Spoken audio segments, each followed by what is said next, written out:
कालू कौवा कारपेंटर था। वे लकड़ियाँ काट कर उनसे अलमारियाँ बनाता था। कालू जी, आप कारपेंटर हो, कितना बढ़िया काम है आपका। पर ये तो देखो, आपके गोदाम की क्या हालत हो गई, जगह जगह से खराब हो गया। हाँ रानी, हमारा गोदाम बहुत पुराना है, इसीलिए खराब हो गया। इसे बनवाने की ज़रूरत है, पर अभी हमारी कमाई बढ़ जाए फिर मैं सबसे पहले इस गोदाम का ही काम करवाऊंगा। इसे बिल्कुल नया बनवा दूंगा। इसी जंगल में एक तोता और तोती भी रहते थे। क्या तोते जी, हमारा घर इतना सुंदर है और हमारे इस सुंदर घर में आपकी ये पुरानी सी अलमारी क्यों रखी रहती है? मुझे नहीं पसंद ये अलमारी। आप अभी के अभी ये अलमारी घर से बाहर निकाल दें। कोई भी पक्षी आता है तो हंसता है अलमारी को देखकर और कहता है मैं पुराने ज़माने की हूँ, तभी मैंने ये पुरानी अलमारी अपने घर में रखी है। अरे क्या बोल रही हो तोती, मैं इस अलमारी को घर से बाहर नहीं निकाल सकता। ये तो मेरे पुरखों की है। तो मुझे उस पक्षी का नाम बताओ जो तुमसे ऐसा बोलता है। जाने दें आप, तो मुझे आपसे बात ही नहीं करनी। आपको जैसा करना है वैसा करें। तोते को काम पर जाना था, इसीलिए वे अपने काम पर चला जाता है। मेरी बात तो कभी मानते ही नहीं, हमेशा बस अपनी ही चलाते रहते हैं। तोती को अपने सुंदर से घर में वे पुरानी सी अलमारी बिल्कुल नहीं पसंद थी। वे चाहती थी कि किसी तरह इस पुरानी अलमारी को वे घर से बाहर निकाल दे। मैं भी आखिर उनकी पत्नी हूँ, ऐसे हार नहीं मानूंगी। मैं इस पुरानी अलमारी को अपने घर से निकाल कर रहूंगी। फिर कुछ दिनों के बाद तोती को कालू कौवे का वे गोदाम नजर आता है। अरे वाह, ये कालू कौवा तो कारपेंटर है, इसे मेरी पुरानी अलमारी की ज़रूरत होगी। मैं अपनी वे पुरानी सी अलमारी इस कालू कौवे को बेच देती हूँ। तोते जी तो कभी ऐसा करेंगे नहीं, मुझे ही ऐसा करना पड़ेगा। बस फिर क्या, तोते के आने से पहले ही तोती कालू कौवे को अपने घर पर बुला लेती है। कौवे भाई, मना न करना, ये पुरानी अलमारी है, इसे ले जाओ। तोते जी के पुरखों की है, इसकी लकड़ियाँ भी बहुत ज़्यादा मजबूत होंगी। हाँ हाँ तोती बहन, मैं ले जाता हूँ, आप चिंता न करो। कालू कौवा फिर तोती को पैसे दे देता है और वे अलमारी गाड़ी पर रखकर अपने गोदाम ले जाता है। अलमारी की लकड़ियाँ तो बहुत अच्छी हैं। मैं इस अलमारी को नया बना दूंगा और इसे बेचकर अच्छे दाम कमा लूंगा। तभी रानी कौवी भागी भागी कालू कौवे के पास आती है। कालू जी, भैया का एक्सीडेंट हो गया, बहुत बुरी तरह से। उन्हें बहुत सारी चोटें आई हैं। चले चले, हमें दूसरे जंगल जाना होगा। जल्दी करें, सारे काम छोड़ें और चले मेरे साथ।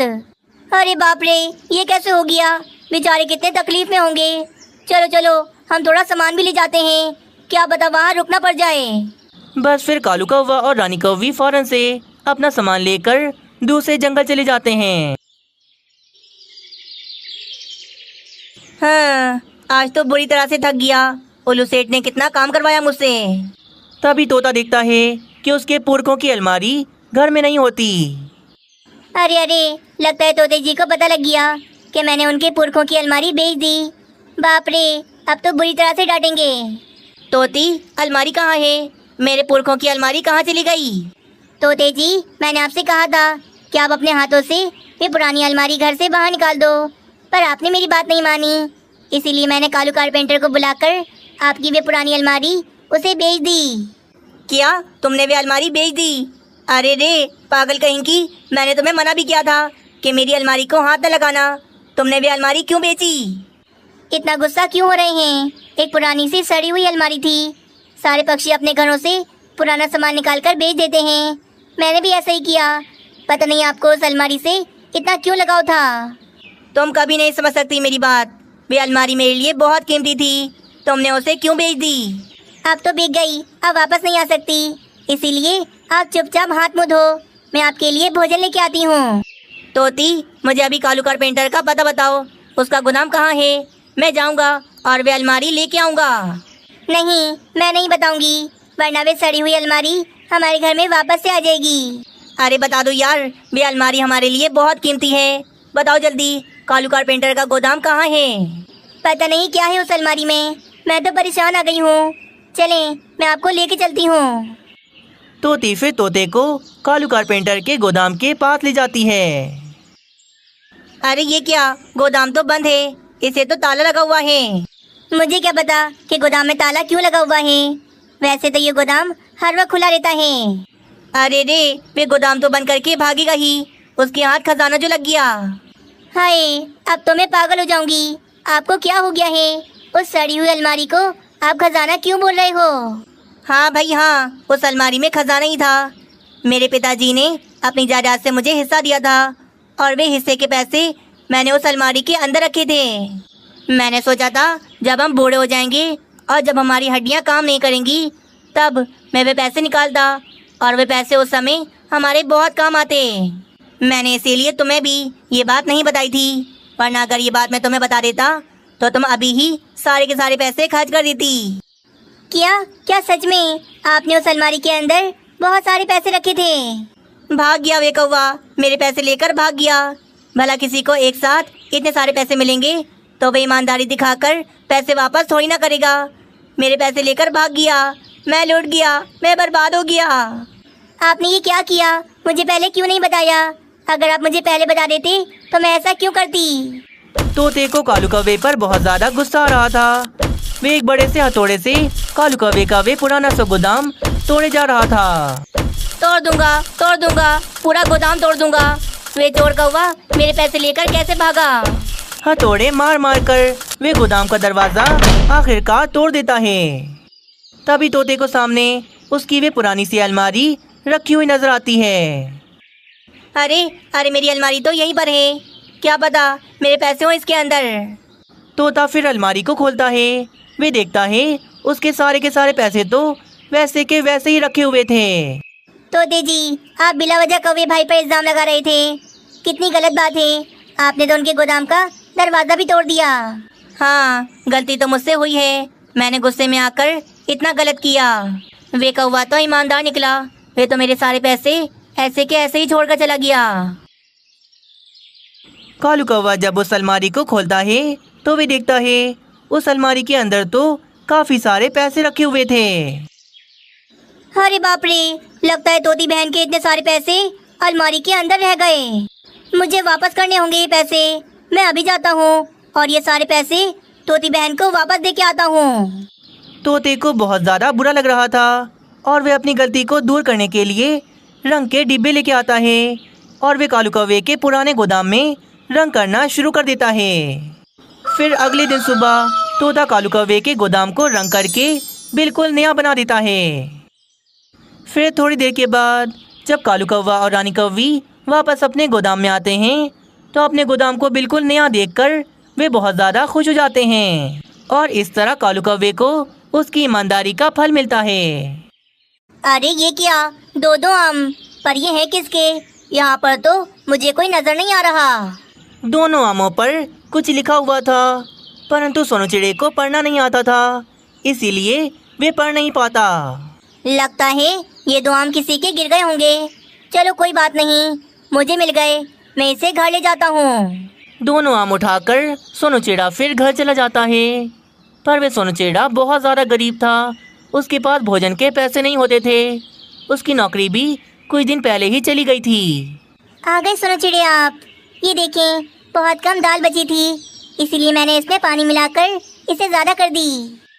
अरे मीनू चिड़िया, ये दाल वाल छोड़ो, ये देखो मुझे ये दो बड़े बड़े आम मिले हैं, मैं इसे बेच दूंगा, हमारे पास पैसे आ जाएंगे। अरे देखे तो, इन दोनों आमों पर कुछ लिखा हुआ है, पर क्या लिखा है हमें तो पढ़ना ही नहीं आता। छोड़ो ना मीनू चिड़िया, हमें क्या करना है, मैं ये दोनों बड़े बड़े आम उल्लू सेठ को बेच दूंगा, थोड़े पैसे आ जाएंगे, आज का दिन हमारा अच्छा गुजर जाएगा।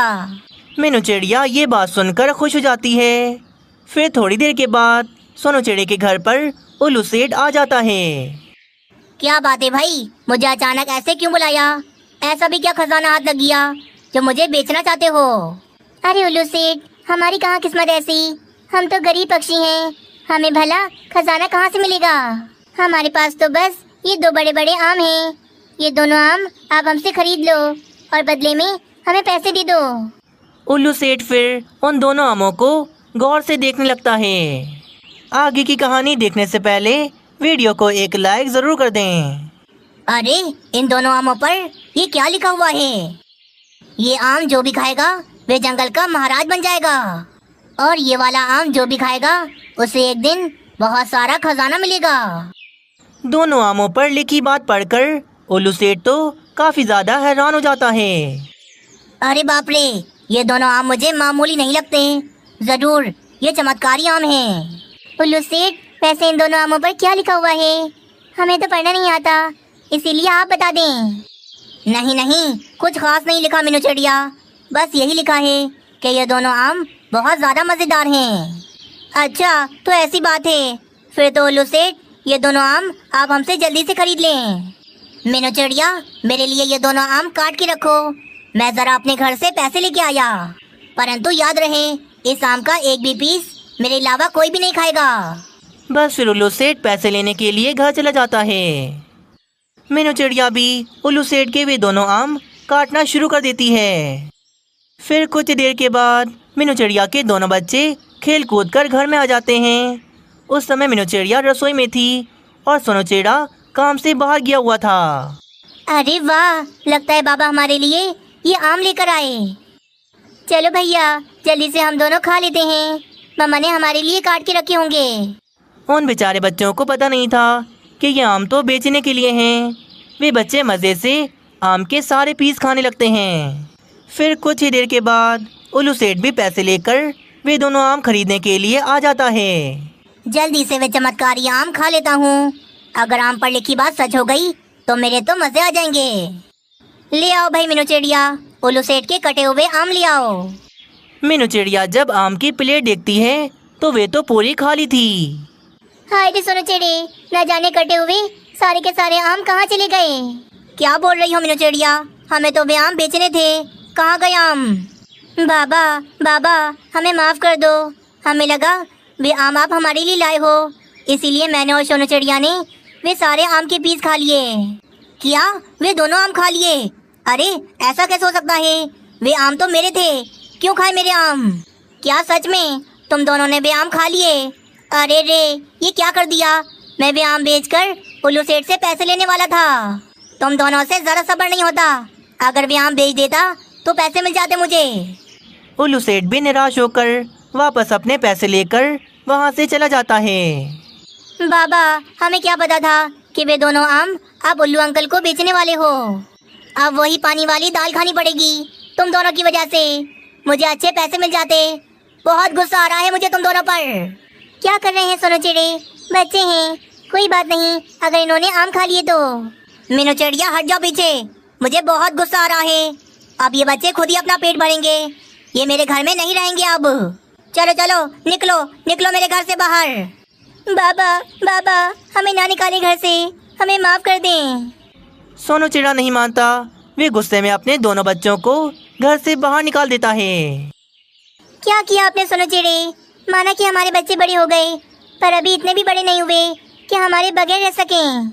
मीनू चिड़िया, उन्हें सजा देनी जरूरी थी। तुम जाना, थोड़ी देर के बाद उन्हें घर में ले आना। फिर थोड़ी देर के बाद मीनू चिड़िया और सोनू चिड़ा बच्चों को लेने के लिए आते हैं, पर वे देखते हैं बच्चे तो बाहर थे ही नहीं। हाय रे, मेरे बच्चे कहाँ चले गए? सोनू चिड़े, हमारे बच्चे कहाँ चले गए? अरे यार, कहाँ चले गए ये दोनों? पर मीनू चिड़िया, परेशान ना हो तुम, मैं उन्हें ढूंढता हूँ, जरूर यहीं कहीं होंगे। दोनों बच्चे तो जंगल से काफी दूर निकल गए थे। वे दोनों तो रास्ता भी भटक गए थे। भैया, हमारे बाबा ऐसे नहीं हैं, उन्होंने गुस्से में आकर हमें घर से बाहर निकाला। वे हमें घर में कर लेते, पर हम तो अपने घर से बहुत दूर आ गए। हम क्या करें, अपना घर कैसे ढूंढें? हाँ मेरी बहन, मुझे तो बहुत ज़्यादा चिंता हो रही है, हम अपना घर कैसे ढूंढेंगे? तभी एक सैनिक राजाओं की डोली लेकर उन दोनों के पास आ जाता है। अरे वाह, हमारे महाराज मिल गए, हमारे महाराज मिल गए, हमें आपकी तलाश थी। वे सैनिक तो मीनू चिड़े और सोनू चिड़िया को उस गाड़ी के अंदर बिठा लेता है। अरे भाई, ये सब क्या हो रहा है? हम दोनों को ऐसे गाड़ी के अंदर क्यों बिठा लिया? क्योंकि आप हमारे नए महाराज हो, हमें आपकी तलाश थी। महाराज की जय हो, महाराज की जय हो। वे सैनिक मीनू चिड़े और सोनू चिड़िया को गाड़ी में बिठाकर अपने साथ ले जाता है। सैनिक मीनू चिड़े को महाराज का मुकुट पहनाकर उसे बड़े से सिंहासन पर बिठा देता है। आज से आप हमारे जंगल के नए महाराज हो, आप जैसा बोलोगे अब से वैसा ही होगा। वहीं सैनिक सोनू चिड़िया को महल का काफी सारा खजाना दे देते हैं। उस चमत्कारी आम की वजह से जंगल का महाराज बन गया था और सोनू चिड़िया को काफी सारा खजाना मिल गया था। फिर कुछ दिनों के बाद मीनू चिड़िया और सोनू चिड़े को उनके बच्चे मिल जाते हैं, पर वे अपने बच्चों के पास इतना सब कुछ देखकर काफी ज्यादा हैरान थे।